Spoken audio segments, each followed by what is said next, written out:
Twisted Sister!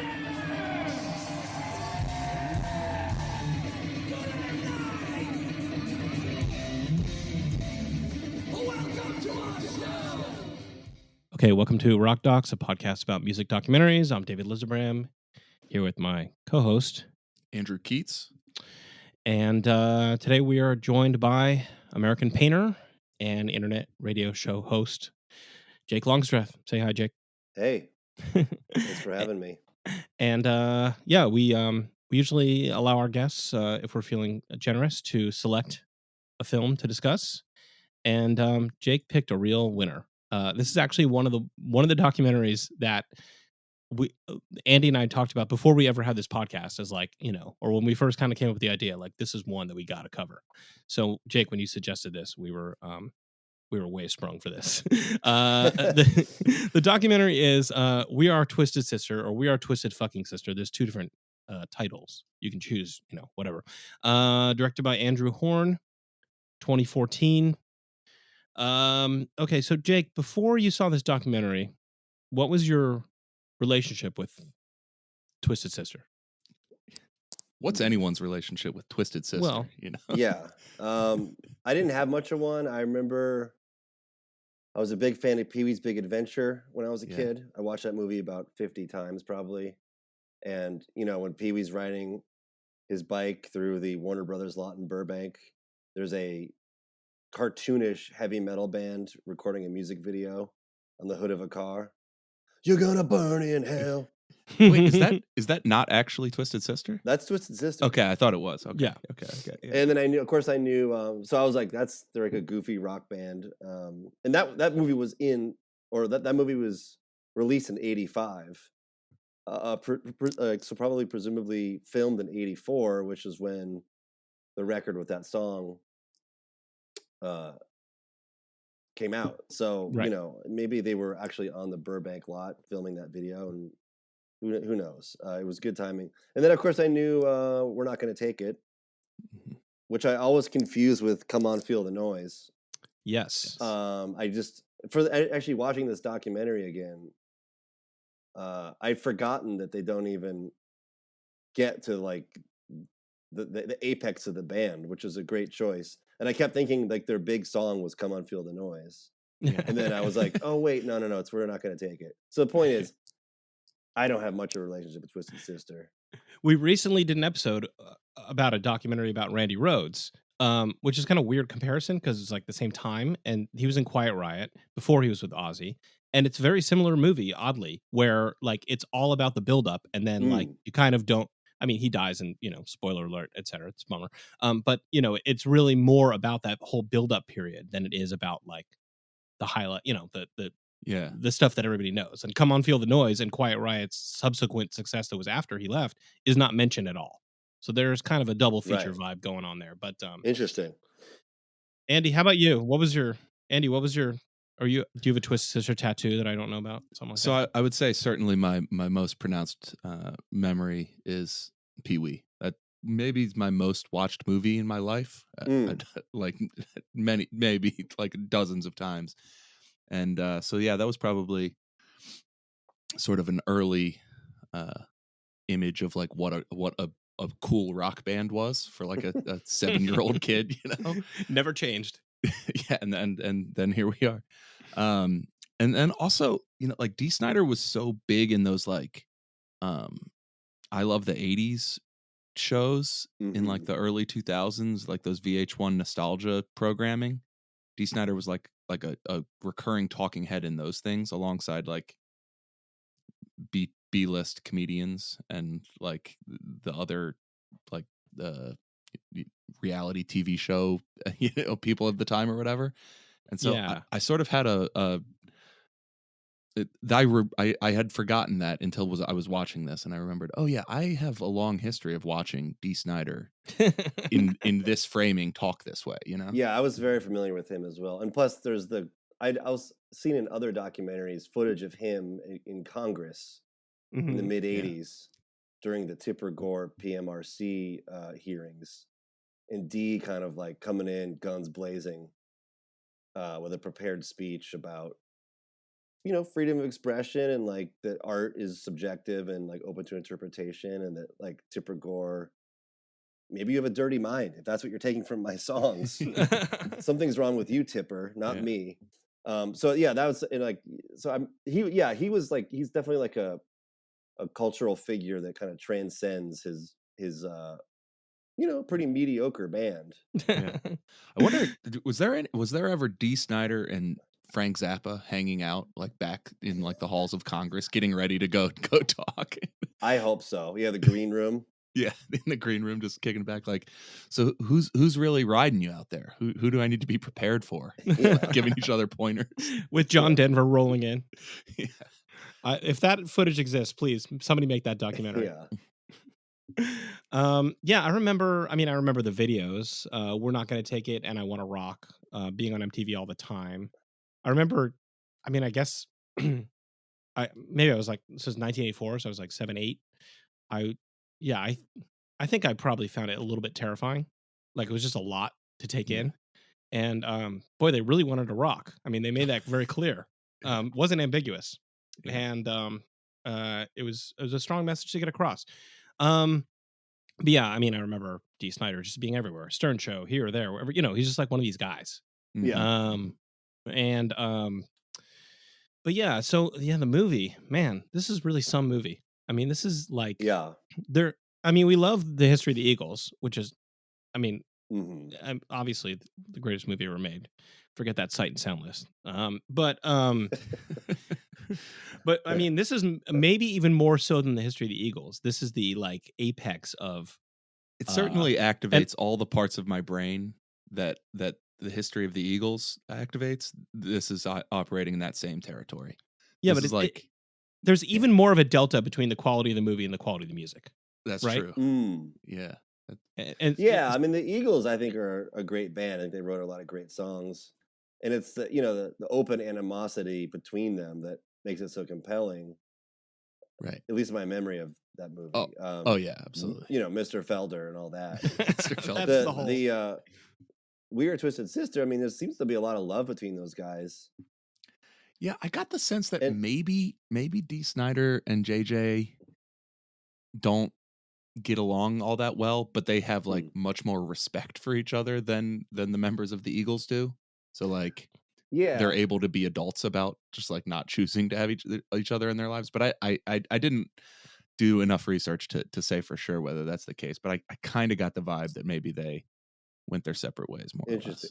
or less. The other thing, it's like, I would say the guys in Twisted Sister are like as reflective and like sort of like articulate about their worldview and philosophy as the guys in the Eagles were. And Don Henley, of course, and Glenn Frey to some extent, were, he's a famously kind of like prickly, kind of like arrogant, self-important artist.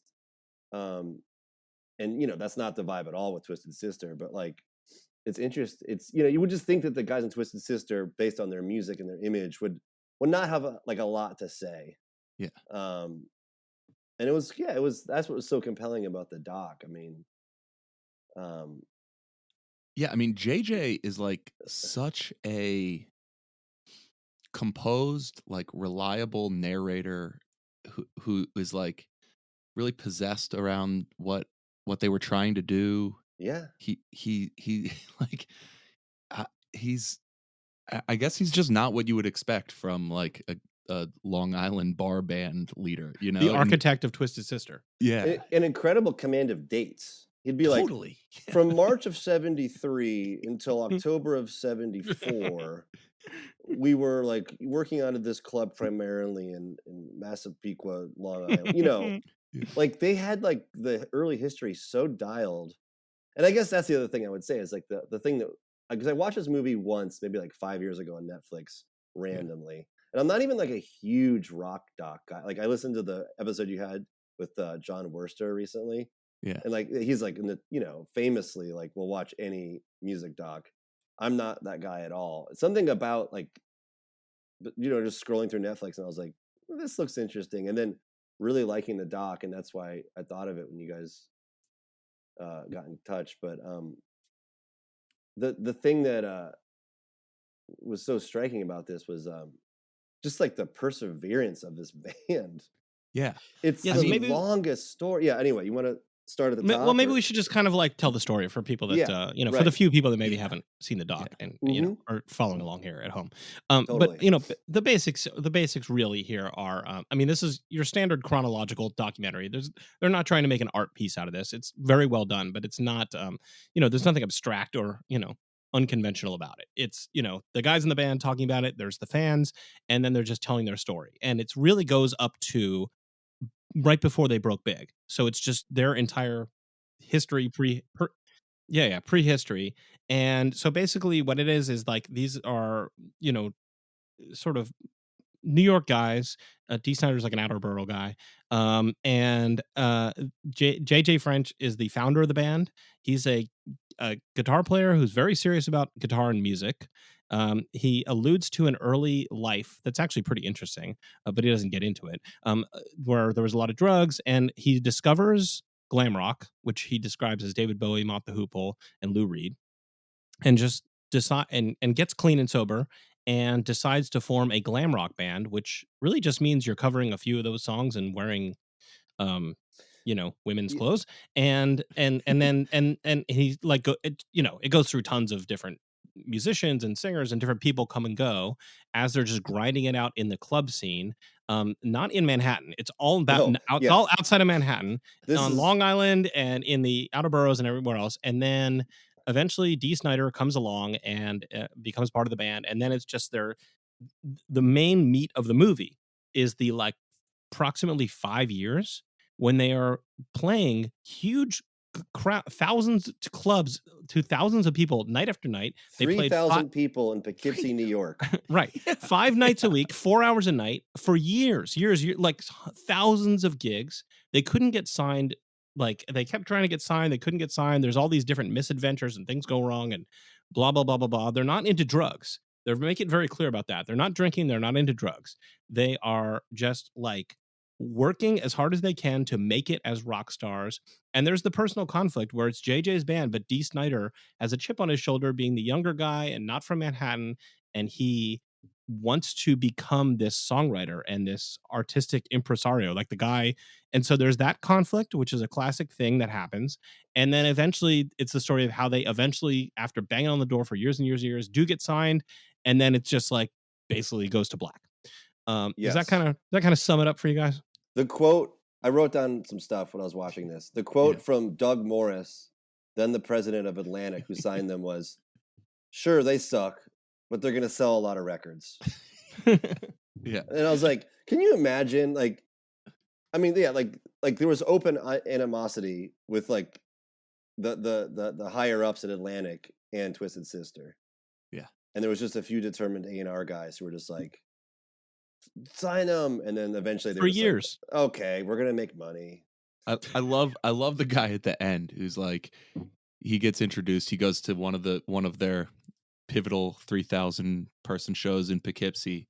Comes back to his job as a junior A&R guy at Atlantic and is like, we gotta sign Twisted Sister. And he's like, everybody knows those guys. They suck. We're not signing Twisted Sister. Don't mention them again. Like they've gone through this so many times. But like, to your point at the top of this, Jake, like the perseverance to do it for so long is like what makes this such a remarkable story. Like there seems to be two things that make this so improbable. One is like most people don't have a 10-year career as a working unsigned bar band because like you can't make a living off of it, And there was this peculiar economic situation at the time that because they posit in the movie that it's because the drinking age was lower, that there were like 18.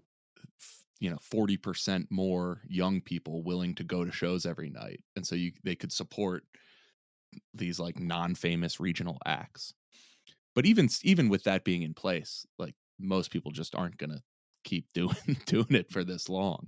And so it's like it's just a remarkable rare occurrence that you have a band that even has this story available to be told.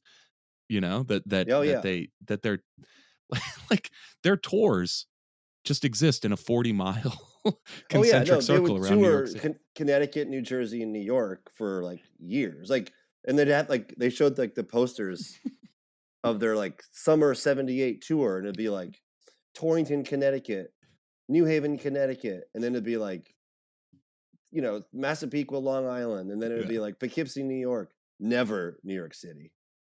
No, never. No, I And mean, that was another thing that I found so fascinating about this was the existence of all of these like mid-size and larger rock clubs in every little small crappy city yeah, along the East Coast, and like,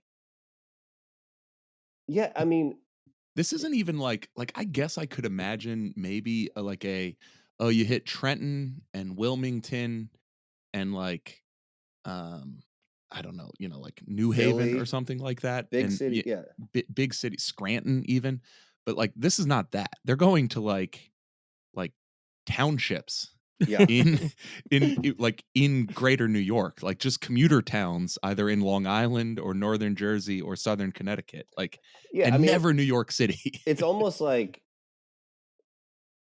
I mean, yeah, I mean, like they get into that like where they eventually got so fed up with not getting signed that they just started pressing their own 7-inch singles Yeah, and started making their own T-shirts, and I was like, these guys are just like a DIY punk band at this point. yeah, I mean, right. their aesthetic is just like kind of like hard, like kind of pop metal, hard rock.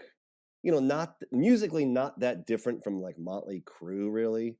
I But was before listening. them, right? A Well, little I bit was before. yes, I mean yes, that's true because I was listening to their first album today, Under the Blade, Mhm. released in Nice. '82, recorded in '81.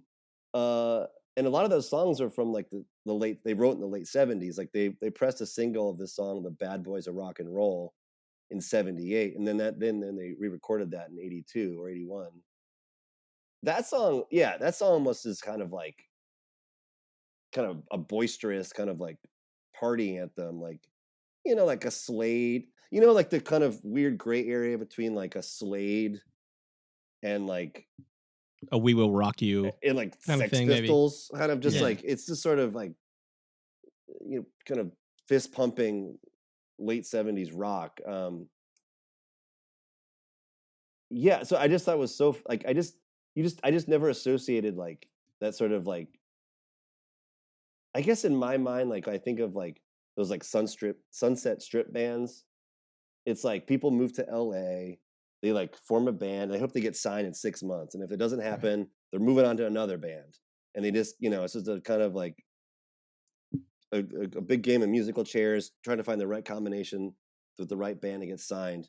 But Yeah. these guys were just like in that sort of like same musical lineage Yeah. as a lot of like the '80s hair metal stuff, but we're just committed to their core group of guys. Um Well, and they have like and they have this like fantastic like Long Island tri-state like attitude about like not going into the city. You know, yeah, yeah.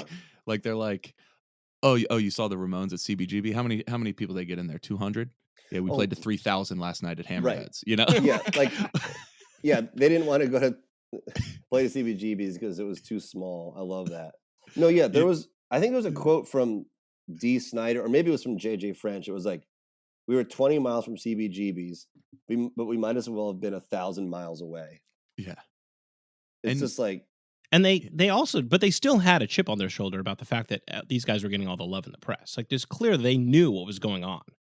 Like, they well, knew oh that yeah, these guys were getting signed and were becoming positioned to become big rock stars the way they wanted to be. well, and so that part kind of reminded me like of like a dynamic that has come out many times over the years, from like Mark Maron talking about like the history of comedy during this period. That mm, like you could like make a good living by playing a smaller circuit and just mm. doing clubs that would Be pay you being well, being a but like Boston guy, yeah, being the Boston guy, exactly. And it comes with no acclaim. You're never going to get a sitcom out of it. No one thinks of you as being like artistically interesting or like a writer even, but like pick up more paychecks than like That's the an guy interesting analogy. Yeah, because they were talking about like they'd make like 10 grand a night in Poughkeepsie, but had never played in LA. right. Or yeah, anywhere. It's Right. And just like, Well, and you can think of like this weird cliff that they're on where like, yeah, they have to give up the 10 grand a night gig right. to go break a new market. And like, just on the bet that that's going to pay off, like going to play Kansas City and then Detroit and then Minneapolis or whatever. And Right, where you're like, starting from zero. And Jay talks about how they're like constantly pouring all their money back into their staging and their costumes and their lights and their equipment. And so like they're making a lot of money, but they're not saving a lot of money because then there's a period of time where they can't play for a few months and they're like going broke, So right. it's, so yeah, they kind of had built themselves these like golden handcuffs or something. Right. Cause I mean, like, think about like, there's a period where they're still unsigned and like they have a road manager, they have a manager, they have an agent. They're like yeah. merchandising arm is like, intimidating would be record labels when they come into the dressing room and they see all how much money they made that night. And yet they're unsigned. They're like that the people with money can't figure out a way to make money off of these guys who are just a cash register every night of the week. It's like I wonder what it yeah. was like, because I was like I said, I listened to their first record today, and I was like, this isn't that bad. I mean, it's like there's a lot of bands who are like The same. the same, Yeah. that Right. were signed, and I was like, what was it? Like their look was crazy. I mean, like they started wearing makeup Mhm. like when they started in the early 70s because they liked the early 70s glam. And then they never stopped with the makeup. And then they aged, became like instead of like 22-year-old guys with makeup, they were like now like 30-year-old guys. And there was that one British journalist. This guy Gary Bushell, Uh-huh. British journalist. He goes, because they finally went over to England in '82, and he goes, Twisted Sisters, they weren't like these pretty boys. They were like dock workers in drag. They were like Cinderella's ugly sister. And it's true. It's like it's Yeah. so grotesque. Like I could see if Dee Snider had just been putting on makeup for years. And it wasn't like Kiss had like the very like stringent aesthetic, black and white, Yeah, Right. right. simple. That's Dee a Snider was costume, right? Yeah. Dee Snider was like a clown, and he Yeah. was like massive. He had these giant pecs. He was kind of jacked, and he And looked like really tall. huge big hair. Yeah. Yeah, a very kind of like just a wild look. And I just anyway, I wonder why everyone like all of the record labels hated this band so much because like there were so many crappy bands that were on labels that were releasing records. It just made no sense to me. And then I was listening to the record and I was like, this is like, and I'm not like a huge hard rock like pop metal guy. I'm not like a big Yeah. Motley Crue fan really, but like to me it was like same ballpark. Totally. Maybe In there's someone terms listening who's just like, come on, bro, like Crew, I mean early Crew. Like, I know people ride for early Crew, and that's cool, but Yeah. like, it was just kind of mystifying to me that they were I so kind of hated on. Especially just thinking about like how much money is sloshing around in the music Yeah, industry at this time.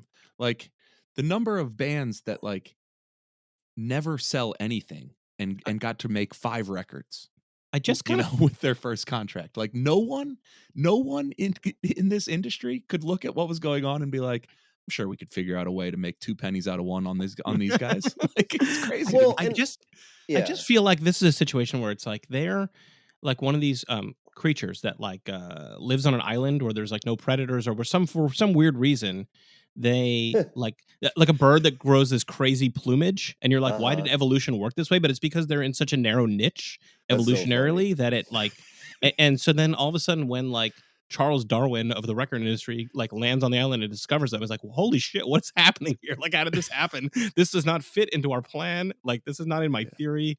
I don't know. Yeah, It's they just became so big in their own little world that everything made sense to them because their audience responded, but the rest of the world could not reconcile that with what else worked in the industry. it was interesting too in the doc, like how little of their actual music was discussed. Usually in a Totally. doc with a band, you're like, okay, then they wrote this classic that everyone knows.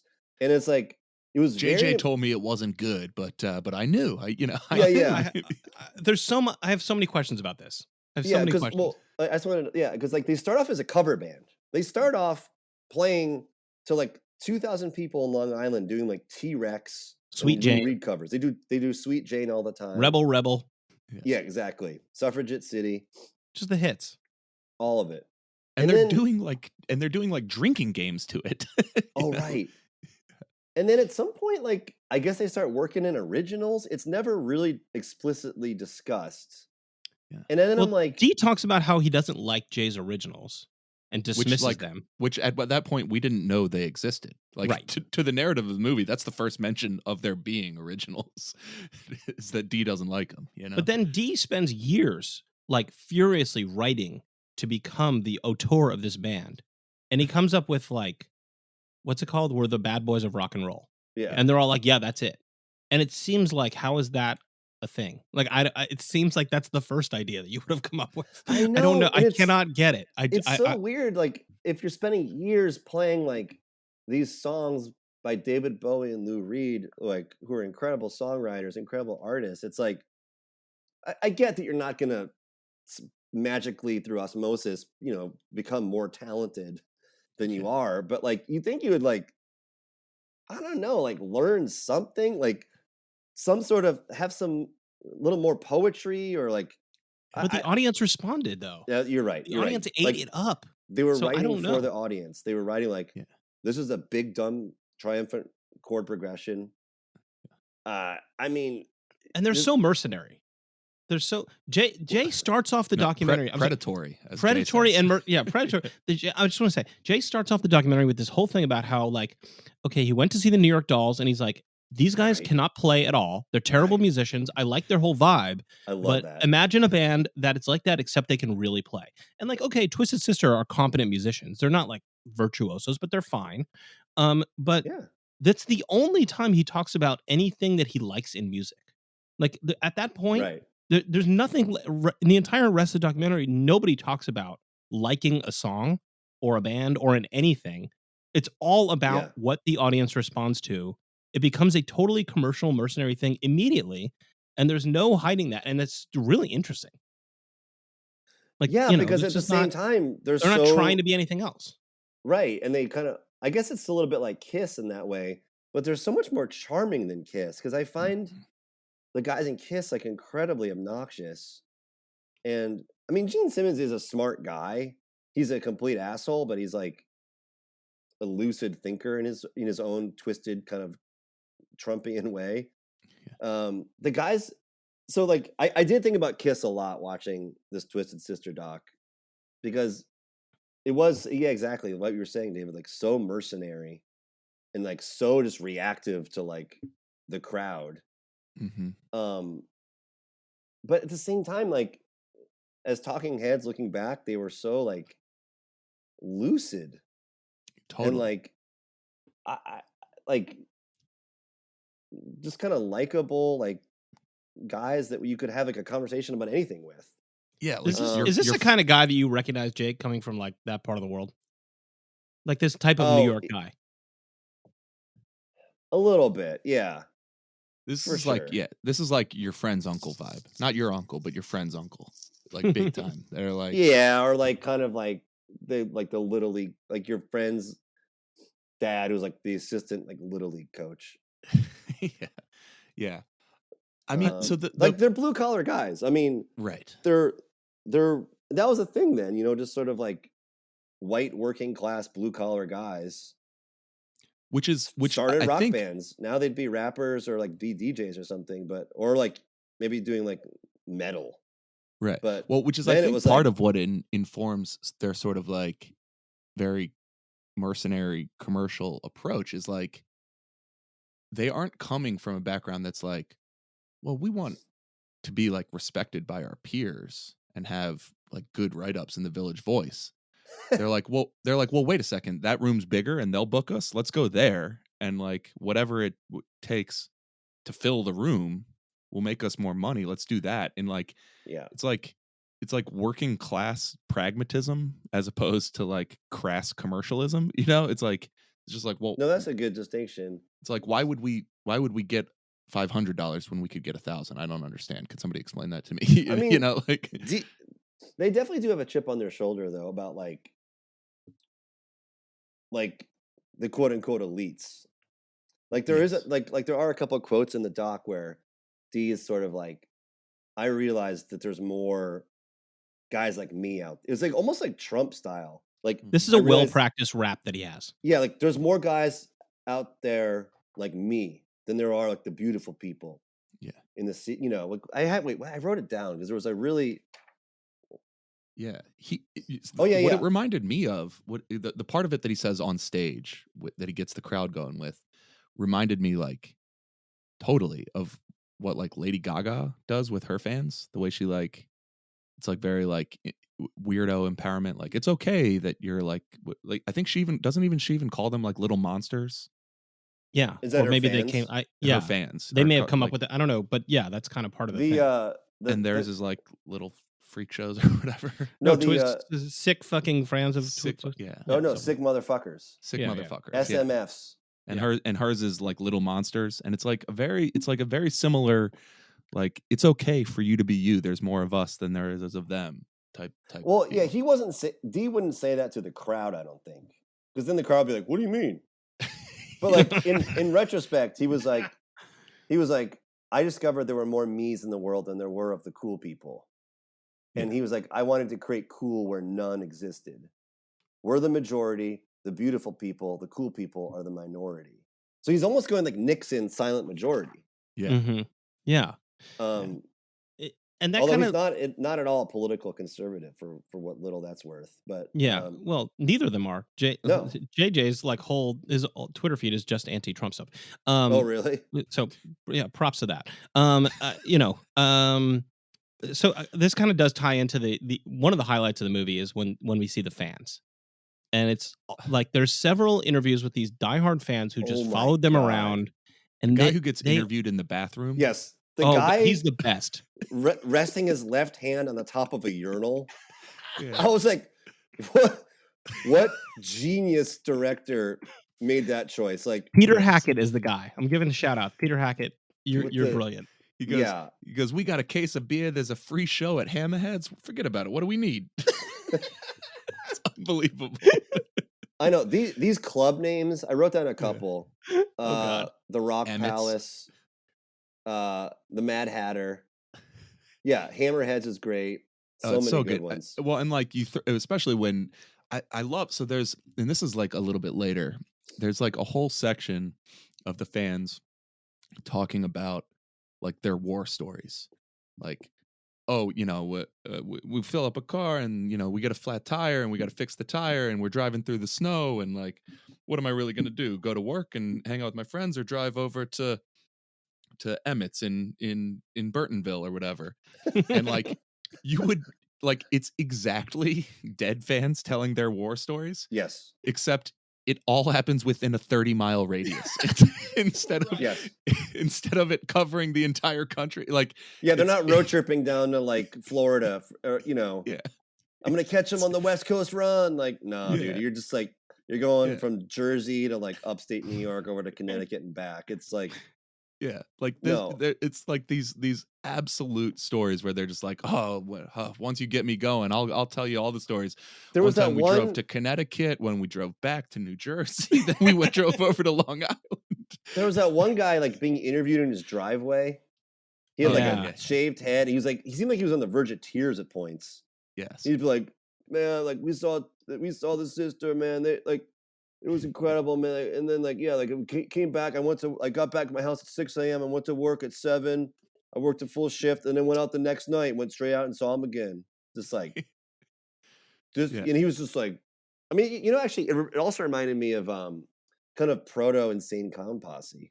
Yes, where of like a band that's hated, right?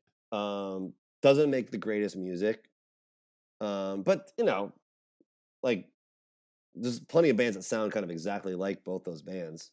Mm-hmm. And but and it's regional and it has an incredibly devoted fan base. And like there was that one part in the doc where they like they they played the Palladium in New York City. They sold it out, which was a big coup. And then like the next week, they played a free show in Long Island to 25,000 people. Yes, it's insane. So they, like they sell it to Palladium, which is like 3,000 in New York. Yeah. And I think even the Palladium, there was that part where they were just like, the Palladium's like, "Hey, did you guys start advertising yet?" And they're like, "No, why?" And they're like, "We're like half sold out already." And so they played the big New York gig, don't get signed, and then play the free show to like in Long Island at 25,000.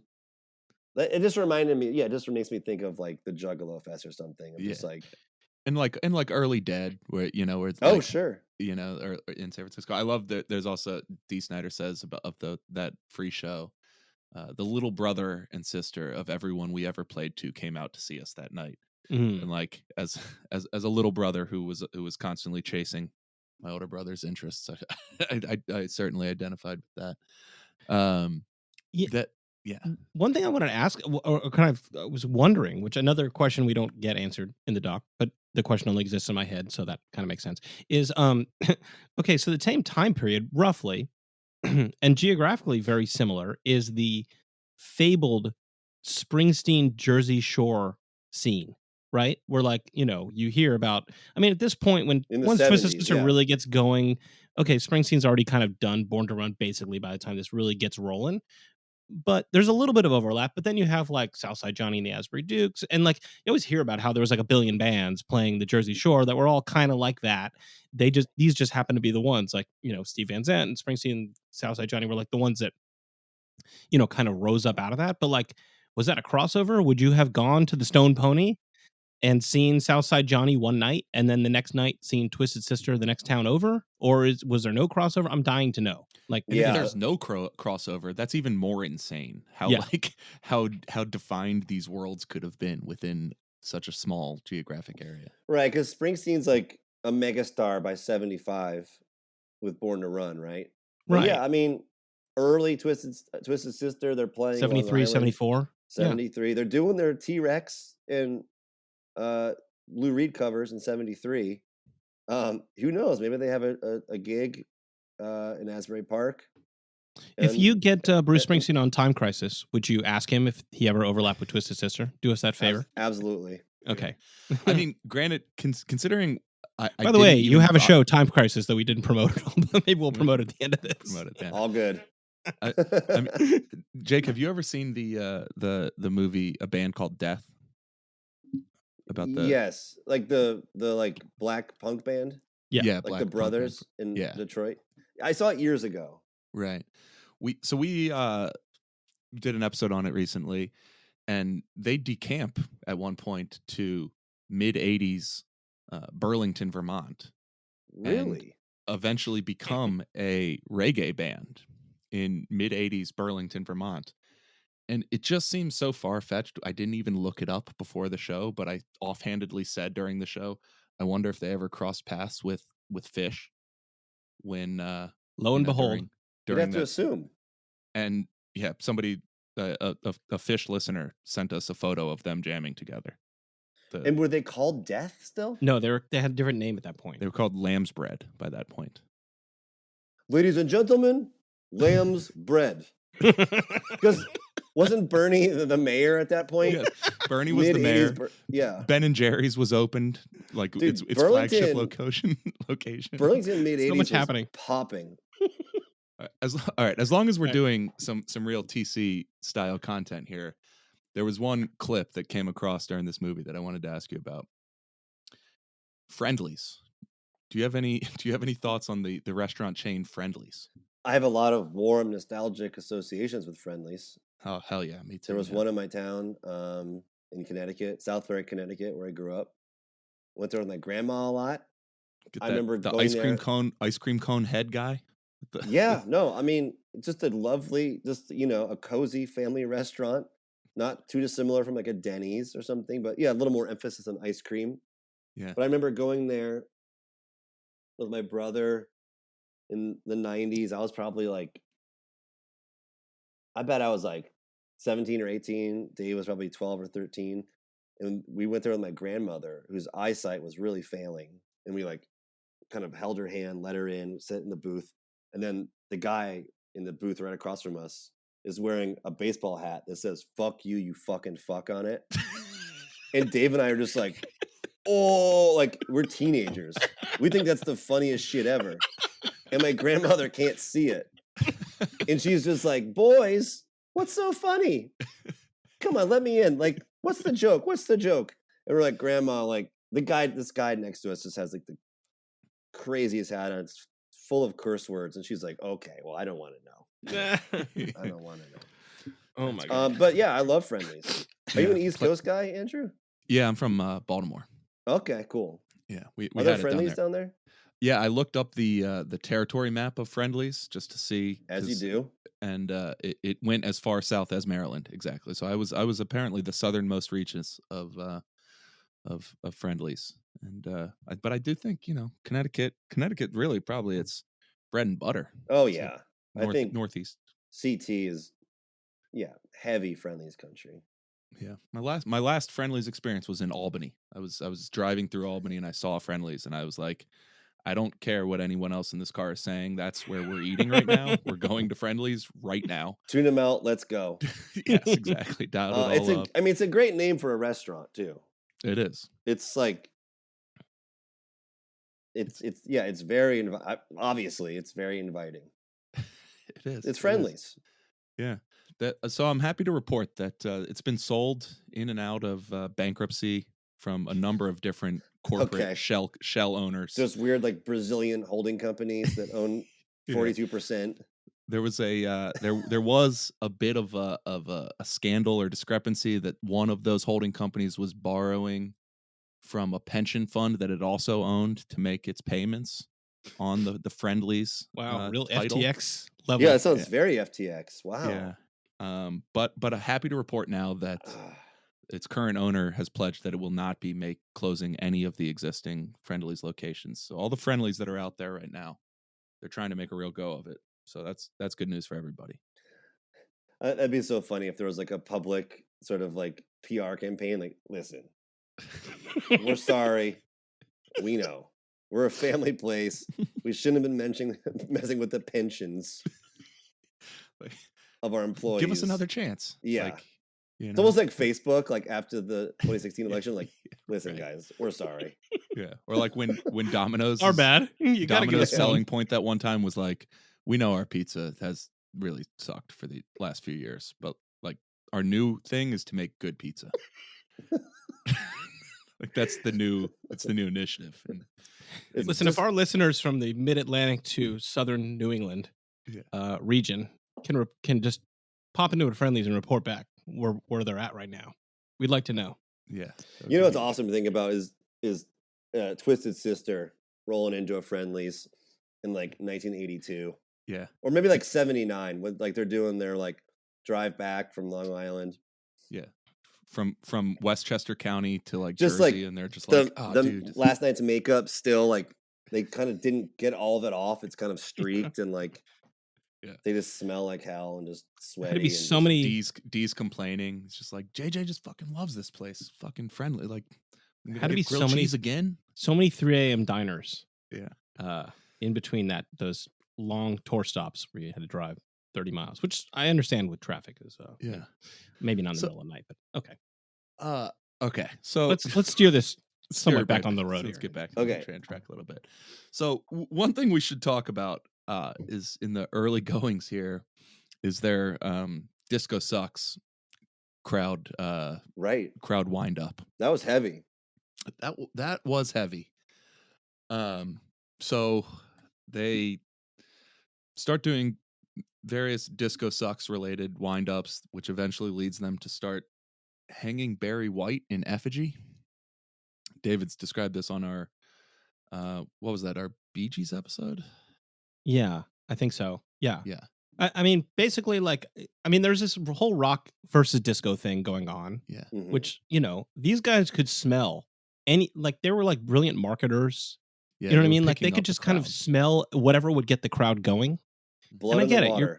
You're playing, you're playing 4-hour shows 5 nights a week to these huge crowds, and it's like a lot of people coming back. Like you have to entertain them, and like you're gonna get, no matter how good your music is, you're gonna get bored. You got to do something. So I get it. And somehow, like at one point, somebody says disco sucks, and people start clapping. So they're like, "Well, we'll just do that." And the next thing you know, like this is a centerpiece of their whole. Like Right. They this had is like the highlight of the performance. a whole novelty song, right? Yeah, Yes. they had a About disco disco sucks sucking. song, and they would hang in effigy, which you never hear effigy other than that. Nothing. It's just only used in that one context. Never do anything else with something. In But effigy. they would hang in effigy Barry White, and everybody would. I guess Barry White was at that. I don't even think of him as a disco artist, but okay. I don't either. I don't think these guys were thinking the details through in great, a lot. Yeah. So anyway, who wants to tell this story? We can, we can dance around the language a little bit, but of a black man. Right. They go to some far-flung town. The whole bit goes over well. After the show, the club owner comes up to JJ, I guess, and is like, "Wow, boy, if you're gonna hang an N-word, no, D Snyder tells the story because I know he does say the word, but if you're gonna hang an N-word in this town, you're gonna go far. Like it's one of these things where he's just giving the guy a real attaboy, and D and JJ, both in relating the story from their own perspectives, both seem as though they both report as though they were shocked and horrified, and it had never occurred to them that there was a racial element. Like they're both going out of their way to talk about how like they're from New York, there's not a racist bone in their body. The whole crowds were white and they weren't even thinking about anything racially related. It was just the music was not, it was just totally about the music. And that was the last time they did that, and they never did that again, except then they did it with like a white artist. Okay, so that's a kicker or whatever. But I don't know, man. It's hard to imagine that you did not think of these things. Yeah, I mean, I basically buy JJ's that like disco to him was like, as a New York guy, was Saturday Night Fever, John Travolta, Bridge and Tunnel Traffic, doing a bunch of white guy stuff. I'm willing to believe that, I guess. Like he's just like, it just didn't read to me as like a black art form, or like something that was predominantly being enjoyed by black audiences. It does strain credulity that you don't. It was like, pop and dance music. Yeah, sure. That people part of I get. All races enjoyed disco, and right. if you and went to a disco in 1978, I bet it was pretty multiracial. Yeah, and like you see, I mean, you see a lot of white artists probably on TV doing disco, and you probably you don't, I'm not expecting them to like do due diligence into the origins of the art form. What I'm saying is, then you turn around, next thing you know, you're every night hanging a black person from a noose on stage in a crowd of white people all whipped up into a frenzy. It's just hard. New York. In anywhere, it's hard to think that doesn't and nobody in the band, and at no point does anybody think like, wait a minute, let me blow the whistle on this one. Just talk this through. It's not exactly exonerating to be like, it didn't occur to us. It did not occur to us that there was a racial element to that. Yeah, I mean, and they definitely seem like Queens, Long Island rock guys are like, they feel like a sense of remorse, and they're like woke now. Yeah. I don't know. Yeah, it's hard. Like, picture them being like in their early mid-20s and just sort of.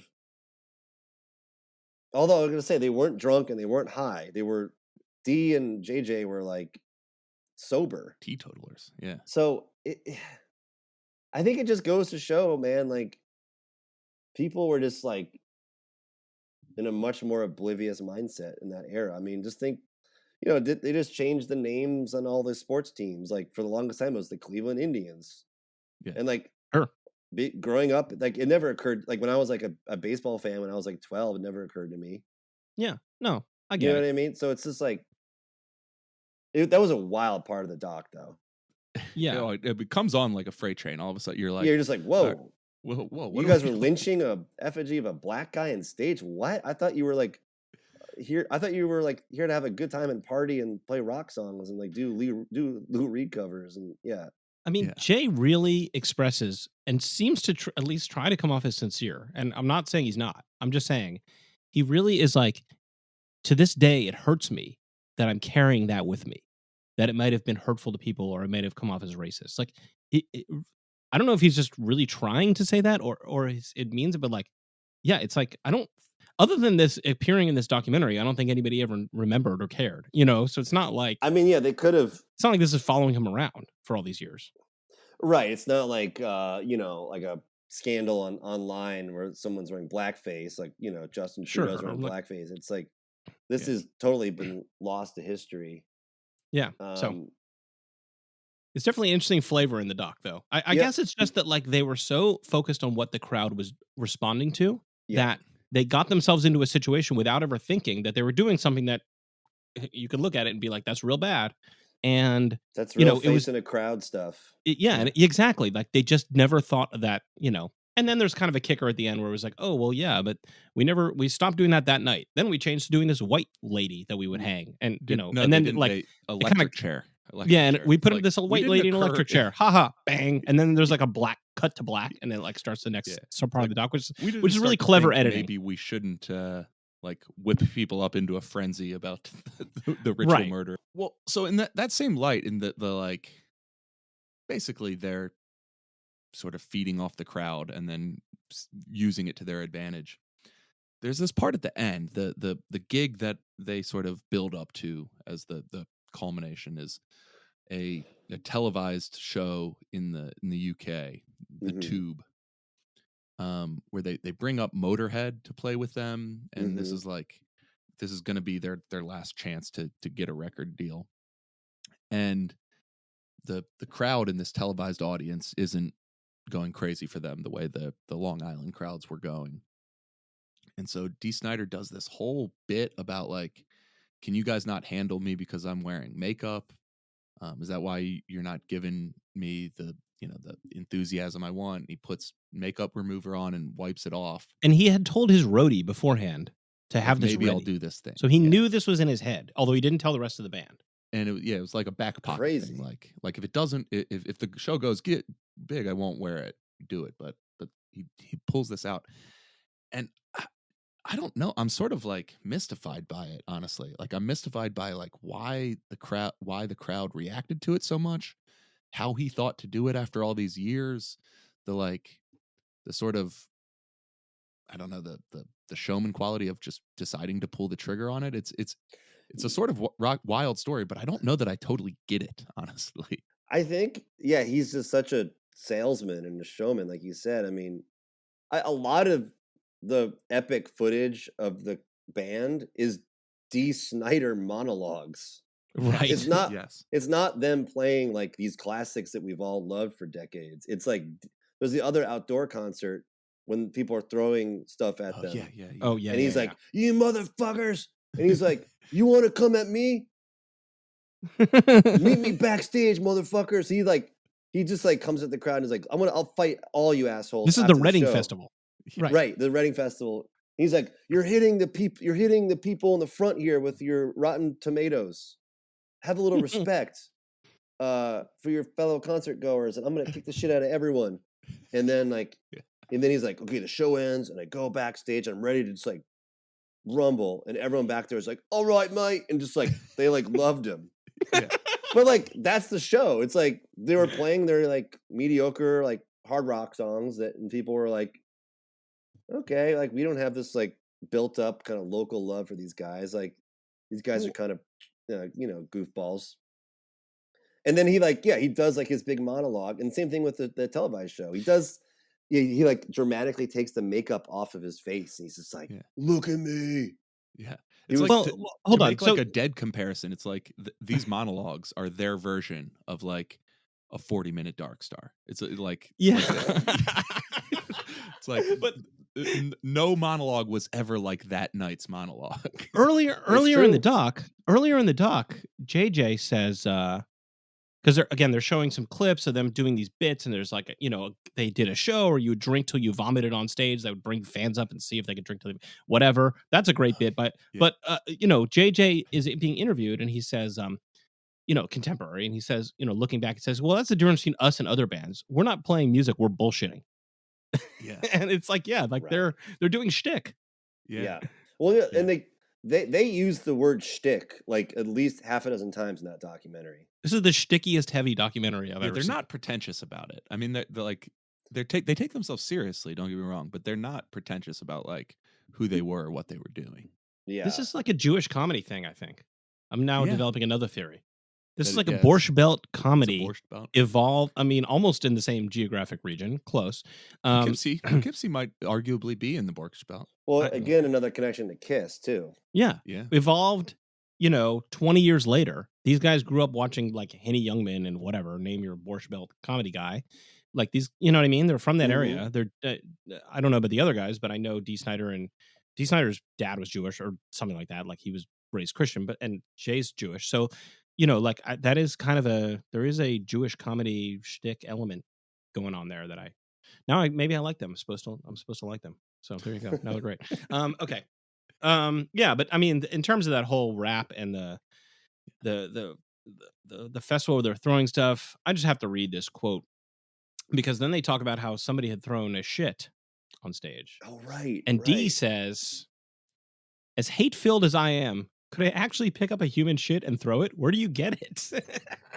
And they go on a whole rap, and they're cutting between the different band members' interviews, like all talking about this. Like, where do you get it? What do you make? Is it your own shit? Like, they're all way into this story. They've told this so many times. Similarly, when they talk about the drinking competition, one of the guys' quotes was that somebody drank until they puked all over the place. And he says, it was nasty.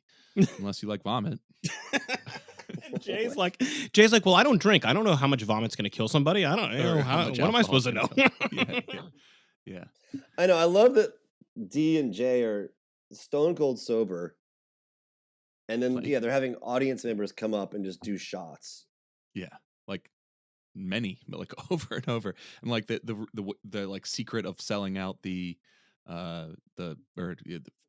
23,000 person freak show was like running a plane on the Long Island shore over the beach, like that weekend. Right. It's like with like a banner.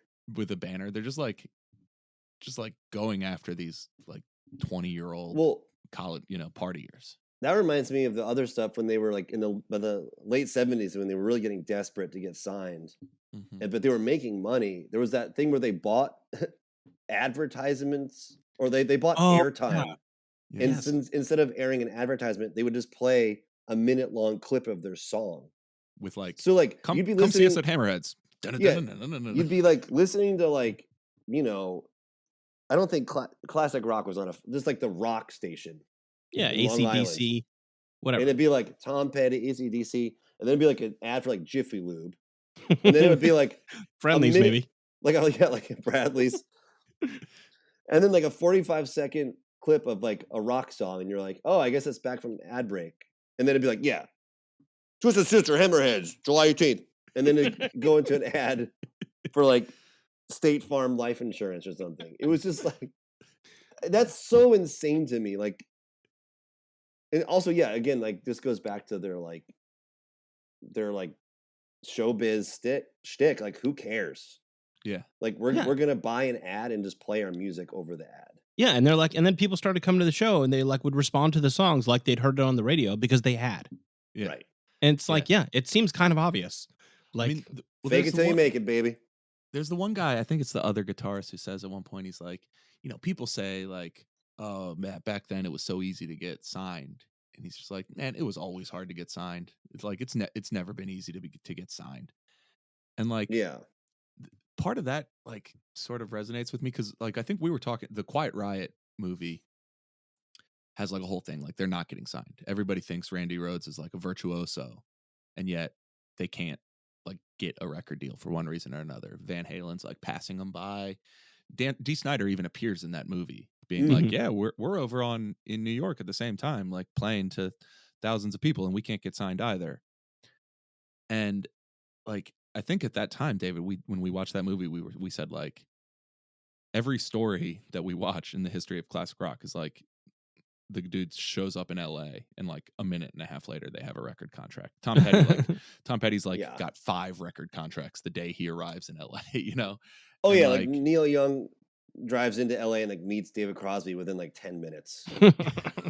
Right. It's just like, I mean, those are the real true like kissed by God figures.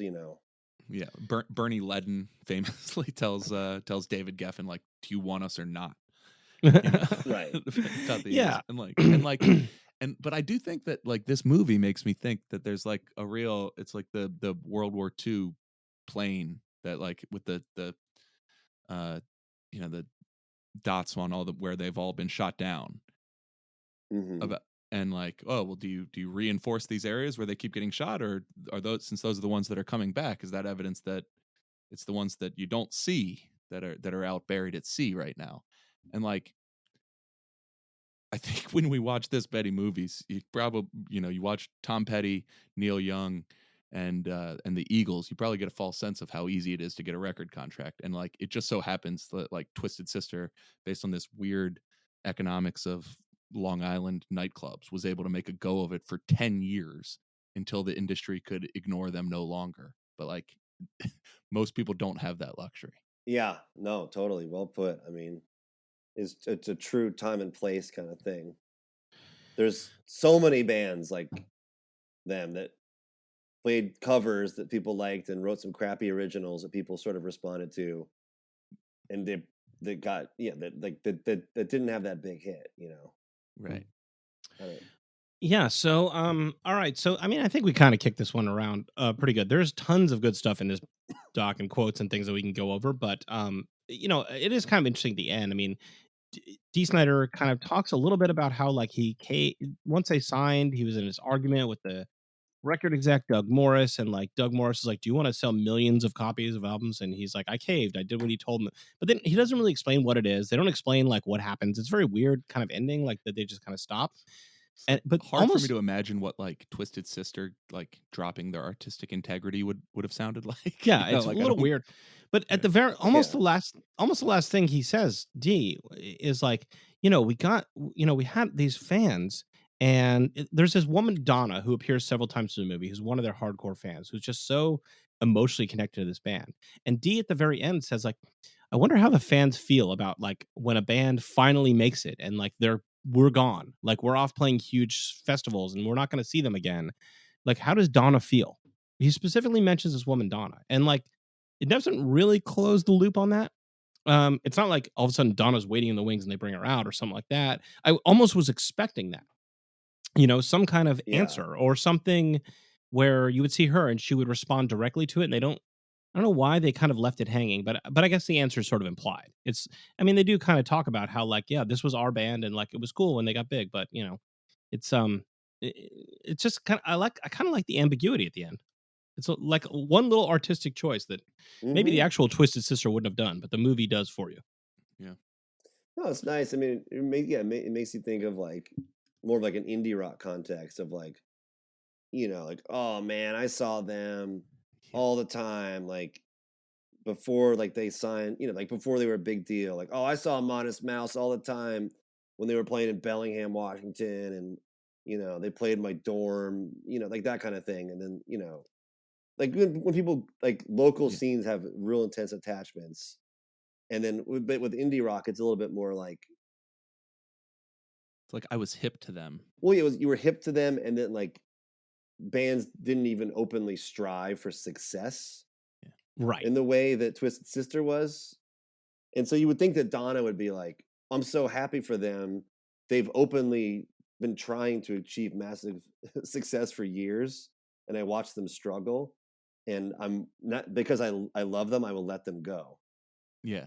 And it's also like part of the narrative that he was like espousing on stage was like, we are going to do, like we are Yeah. coming for the record industry. Like Yeah. yeah, I would assume that she was bought into that too. Imagine just like, yeah, like Yola Tango at like on stage at like Maxwell's in like 1989 being like, Yeah. we're taking over the world. Look out. Right. Yeah. It's just a different vibe, man. I mean, it just for so many reasons this world does not exist, and this is like it's such a I great gotta document say, of this. it did Yeah. occur to me that I do have, I think, the closest experience I have to this world. There's a place, it's like a country rock place down in the Gas Lamp in San Diego. It's like right by Mhm. the convention center. Like 2 or 3 times people have been at like visiting and like at conventions and been like, "Hey man, if you want to meet up for a beer, like I'm at this one place downtown." And you go in and like it's the worst place. I would never choose to go there. But then you go in and it's like, "Oh, this is 5 times the size of the Casbah. This is 5 times the size of Soda Bar. This is like significantly bigger than any of the places I've ever seen bands that like are getting written up in Pitchfork and the New York Times." Mm-hmm. And everyone paid $10 to get in here. Everybody's drinking 5 times more than anyone is drinking at a Indie rock show. at an indie rock show. Yeah. And it's like no one's ever heard of this band. Even every person who's leaving here tonight doesn't even know that that this band is here. And like, I have to assume that their ticket that night, like their paycheck that night, is more than like Yeah. Lucius got last week when I saw them at the Music Box. You know, like it's like I kind of do think that this sort of exists in like a weird little like Pockets. totally like corner of, I don't even know if you'd call it the Well, music industry. It's like the bar industry. but the you know? jam band world is like that too, right? Mm-hmm. Yeah, there is a certain element of that to the jam band world. Like, yeah, Jake, like your Time Crisis guys, Goose mentioned in a profile that Steve Hyden wrote on them that like this is it's a little bit different than that, but it's like he was mentioning that the band Geese was like getting written up on in New York Times and like was on the Late Show. Meanwhile, they were playing 100-person rooms that they had grown out of 5 years earlier, and That like, Goose had was grown out of years earlier, right? Goose had grown out of years earlier, and Goose was kind of like, I don't really understand how that's happening. Like, where's the hype coming from to get them onto those into those places? But we're playing to 2,000 people, so it's like I don't know. I kind of think that like there's like remnants of this that like exist all over the place in the band in the music world. I think back then, before the internet, things were much more siloed for obvious reasons, Mm-hmm. and so you could, like, the scale of your success locally could be much more massive. I think now, everyone this has been talked about a million times, just sort of like the availability of uh, of information about everything now. What am I trying to say? It makes like the local scene harder to stay local. Yeah. If this was 1982, Goose would be a big Connecticut, Long Island, Max New Creek. York. It'd be an East Coast jam band, Yeah. the way Fish was in the 80s. But now Goose, I think, because of the internet, like Goose, I think their trajectory has been much. I'm not even like, I don't know that much about Goose. I'm just like, as someone that like just kind of is like vaguely aware of them and like as aware of their trajectory and how fast it's been. I that to me seems like the product of the internet age. Accelerates it. Yeah.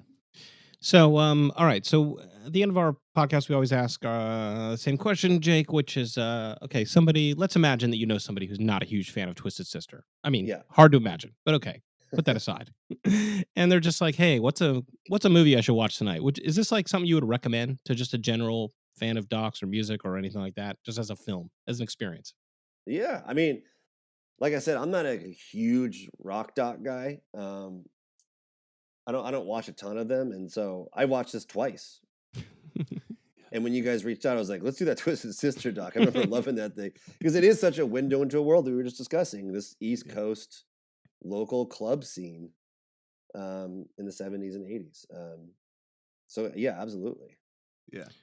Yeah. I'm a hard yes on that as well. Like, I remember like it took like till like 30 minutes in when they're still in Long Island. I'm like, oh, I see what they're doing here. We're never leaving Long Island. This is great. Like, there's going to be no part of this movie that happens on MTV, And No, yeah. And like you can pick up on that pretty quickly. And I was like, all right, I'm going to settle in. This is great. I think a lot of people would be into it. Yeah, I agree. I mean, I love the movie. It's great, and I almost feel like we didn't give enough due to J.J. French, who I think is one of the most compelling people in any of the Rock docs we've. There's some people that just jump off the screen, like Fife Dog in the Tribe documentary, or like just whatever, Mo Tucker in the Velvet Underground documentary, or Jonathan Richman in that one. There's plenty of them. Yeah, sure. There's plenty of them, but. Shout out to J.J. French. Crafted novel. The Joe Walsh. So good. And then he goes, and then no, you're right, though. Happens and that happens. J.J. French is so compelling, and I didn't know, I knew Dee Snider, I knew his personality. He's sort of like a low-budge Henry Rollins or something, I don't know, like, or, something like that. He's got like that kind of guy. He's like like Rollins meets Gene Simmons. Yeah, he's like a known rock, maybe a B-level guy, but, on some level, but compared to a Gene Simmons or whatever, but he's still like a known quantity. And he delivers. The Dee Snider experience is fully on display in this movie. However, and his wife also shows up quite a bit. But J.J. French is so, I can't even really describe how he is. He is so thoughtful, and he's a very astute command of the English language. Yeah. He would always find the right word. Totally. He would bust out a word like infantile or something, and just be like, wow, like that really shaded, like he would use adjectives that really shaded the nuance of what he was saying perfectly. Yeah. And just like a great storyteller. Yeah, but Dee Snider's a storyteller where you could tell that he's told all of these stories a million times, and it's sort of well honed in that way. Whereas JJ was more like, I've had these stories in my head for 50 years. I've just been waiting for the moment to reveal them to the world, and here they are. Like, it's all finally honed inside of his head, and now he's just like sitting back in his hoodie, just recounting everything calmly and dispassionately. And I don't know that he's really trying to make himself the hero of the story. It's just, he has his own, like, I would watch a whole other documentary of him because he just seems like a fascinating character. It's and an advertisement for not drinking either, because he remembers places and dates like nobody's business. Yes. I mean, he just remembers like, oh yeah, August of 73, we were at the Rum Runner. This is what, I'm just like, how the hell does he keep this so? Because there were so many there were so many different versions of the band too. Yeah, personnel's changing all the time. 4 or 5 different singers before D joins. It was just, he'd be like, well, that was this phase of the band. Like he had it all down. Yeah. Wild. So the guy's amazing. So shout out to JJ French. First ballot Rock Dog Hall of Famer. No thanks for being part of the resistance as well. We appreciate it. And so before we sign off here, Jake, so let's see. Mountain Brews. If anybody hasn't listened to Mountain Brews, fantastic band. Can't recommend that highly enough. Time Crisis, if you're an Apple Music subscriber, every other week on Sundays. What else? Your paintings? You got a place you want to plug your paintings? Just like my Instagram, I guess. Streth, STRETH. That's what I do for a living. Make paintings. And sometimes I post them on Instagram. You can see them. We appreciate it because they're great. Yeah, no, Thanks, Mountain Brews is great, and are you gonna do more Richard Pictures? Is that in the is that in the cards? I think so. We just played a Mountain Brews gig last night actually with Dear Nora. Oh, that's cool. And it was fun, although my cold was really giving my voice some problems. But it was a really fun show. I think next year, like you can hear it. I think next year, like cracking. I think we're gonna do some Richard Picture shows. All right. Yeah. All right. Let us know if we can help get a Mountain Brews or Richard Pictures down here in San Diego. We could. That'd be cool. This town could use that, man. Where would you guys where would you suggest we do a show? We could do a free show. You'd bring about 25,000 people. We could guarantee about 25,000. Anyway, bring it down to San Diego, or maybe we'll come up to LA. And anyway, thank you so much, Jake, for coming on the show. And we are at Rock Dogs Pod on Twitter, and we're here talking about music documentaries from time to time. And thanks for listening, folks.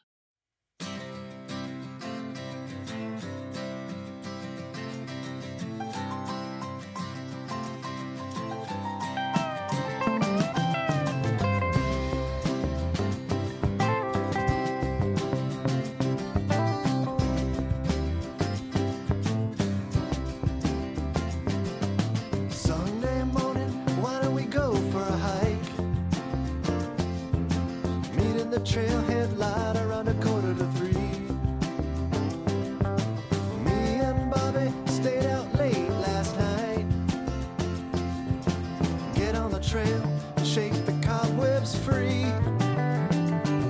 As we get to the top of the mountain, there's a view. Take a load off and crack a few mountain brews. Mountain brews, sweet mountain brews. Mountain brews, sweet as morning dew.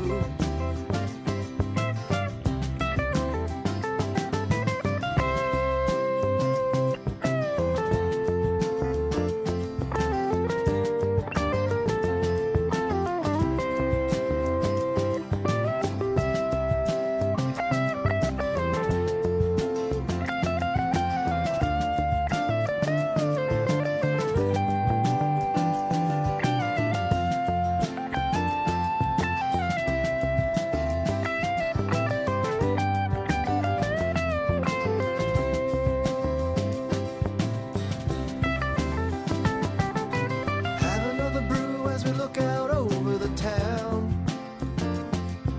The highway's far away, it ain't making a sound. All of the buildings look like dominoes. Wouldn't take much for them